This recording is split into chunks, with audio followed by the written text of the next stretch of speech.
What if a single statement could hint at power shifts, hidden deals, and global consequences? When Trump claims the U.S. is getting back land, oil rights, whatever we had, from Venezuela, it raises one burning question. What exactly is happening behind the scenes and why now? Stay with us. Hello everyone, welcome back to the channel. Today's topic is not just a headline, it's a doorway into geopolitics, power, resources, and strategy. When Donald Trump says the United States is getting back land, oil rights, whatever we had, from Venezuela, the words sound bold, almost mysterious. But what do they really mean? Are we talking about diplomacy, pressure, negotiations, or something deeper that isn't being openly discussed? This statement instantly captured attention because Venezuela has long been a symbol of political tension, economic collapse, and resource-rich potential. It also reminds people of how closely power and oil are linked in global politics. Trump's language is intentionally broad, and that's what makes it powerful. Whatever we had invites interpretation. It suggests history, unfinished business, and possibly leverage. For supporters, it sounds like strength and recovery. For critics, it sounds vague and concerning. But regardless of political stance, statements like this don't come from nowhere. They often reflect signals being sent to allies, to rivals, and to global markets. In this video, we are not here to take sides. We are here to understand the layers beneath the statement, why Venezuela, why now, and why frame it in terms of reclaiming something lost. By the end of this video, you'll see how one sentence can echo far beyond a speech, shaping narratives, expectations, and even fear. Let's break it down step by step. To understand the weight of Trump's claim, we must first understand Venezuela's position in the world. Venezuela sits on some of the largest proven oil reserves on the planet. For decades, it was a key energy player, especially in relation to the United States. American companies once had deep involvement in Venezuelan oil production, infrastructure, and trade. Over time, political shifts, nationalization, sanctions, and conflicts pushed those relationships apart. When Trump references getting back oil rights or land, he may be invoking this historical connection. It's not necessarily about physical land changing hands, but about influence, access, and control. In global politics, control doesn't always look like ownership. Sometimes it looks like contracts, partnerships, or leverage through policy and pressure. Venezuela's economic collapse made it vulnerable, while its resources kept it relevant. That contradiction attracts global attention. Countries don't forget resource-rich regions even when relations freeze. Trump's words may be signaling a reopening of interest or a claim that U.S. pressure has forced concessions. What makes this intriguing is not confirmation but implication. The lack of detail forces the public to speculate. Is this about sanctions relief? Is it about future negotiations, or is it about reshaping how power is projected without firing a single shot? This uncertainty is exactly what makes the statement powerful. Language matters in politics, especially when it's deliberately unspecific. Trump is known for using language that sparks reaction rather than explanation. By saying whatever we had, he avoids legal definitions while activating emotional ones. It implies loss, injustice, and recovery all at once. This framing positions the U.S. not as an aggressor, but as someone reclaiming what was taken. From a strategic standpoint, this kind of language serves multiple purposes. It energizes supporters who believe America has been taken advantage of globally. At the same time, it puts pressure on other nations by suggesting deals or actions are already underway. Even without evidence, perception alone can shift negotiations. In international relations, perception often moves markets before policy moves governments. Oil prices, investor confidence, and diplomatic posture can all react to a single statement. That's why such comments are rarely accidental. Even if details are missing, the message is loud. The U.S. sees value in Venezuela again. This also raises questions about timing. Why say this now? Political statements often align with election cycles, economic pressure, or strategic repositioning.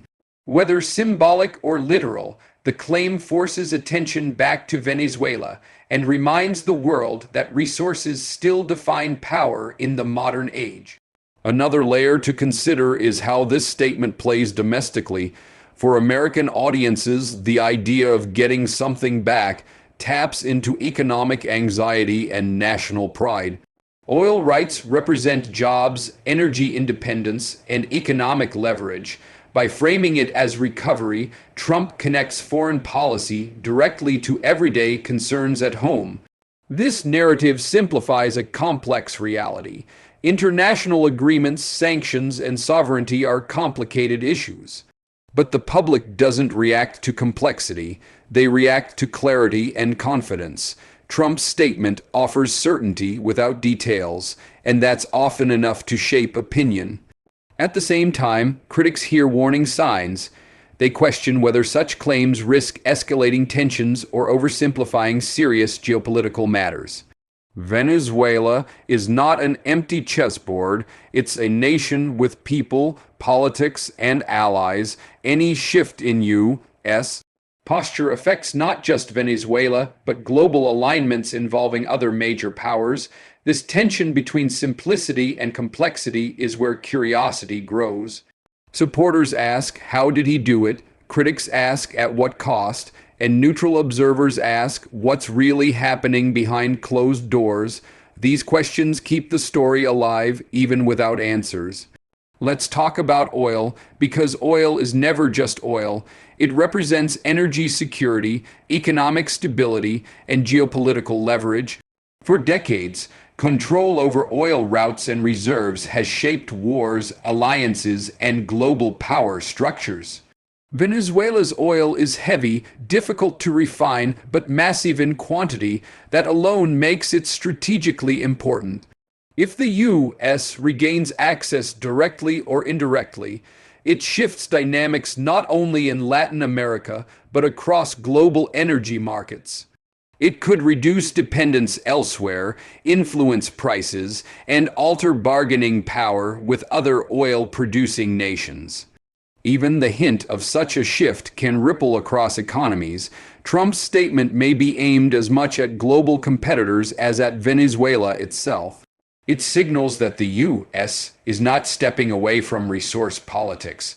It's a reminder that influence doesn't disappear, it waits. Whether or not anything tangible has changed, the message reinforces a world view where power is reclaimed, not surrendered. That world resonates strongly in times of uncertainty, when nations fear losing control over essential resources.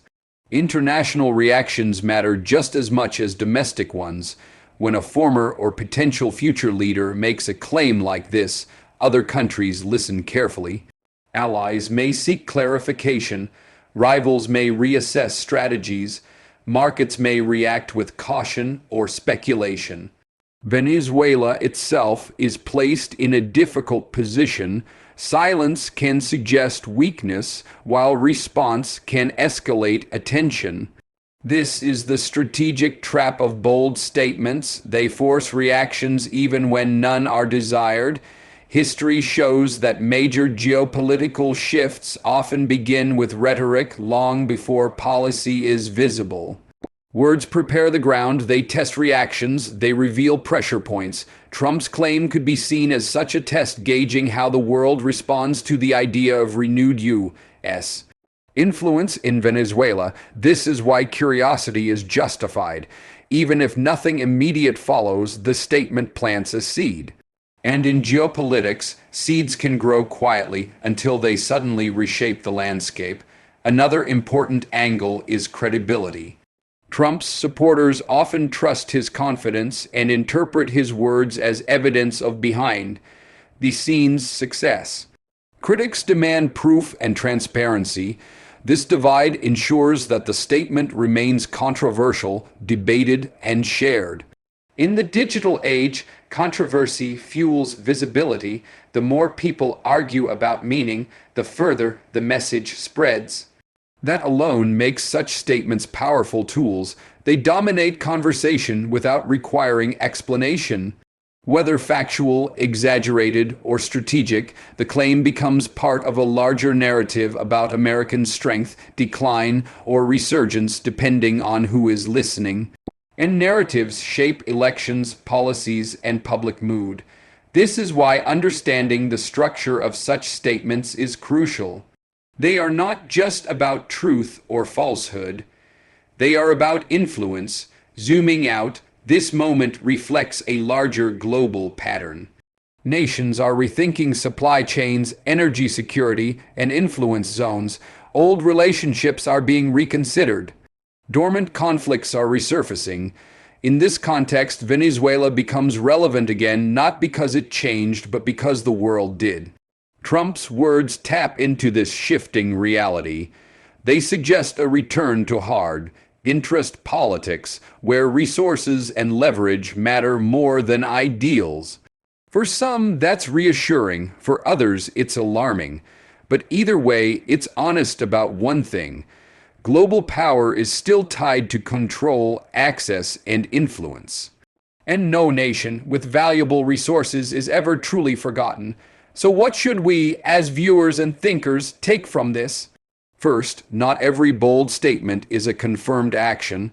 Second, not every vague claim is meaningless. In politics, ambiguity is often intentional. It keeps options open and opponents uncertain. Curiosity is healthy here. Instead of accepting or rejecting the claim outright, it's better to watch what follows: policy shifts, negotiations, market reactions. Those tell the real story. Trump's statement is a reminder that words can reopen closed chapters. They can revive old tensions and old ambitions. And they can do so without a single official document being signed. In the end, getting back land, oil rights, whatever we had, is less about specifics and more about mindset. It reflects a belief that power can be reclaimed, influence restored, and losses reversed. Whether that belief becomes reality depends on actions yet unseen. For now, the statement does its job. It makes people watch, question, and speculate. And in a world driven by attention, that is power in itself. If this analysis helped you think deeper, make sure to like the video, subscribe to the channel, and share your thoughts in the comments. What do you think Trump really meant? Stay curious, stay informed, and we'll see you in the next video.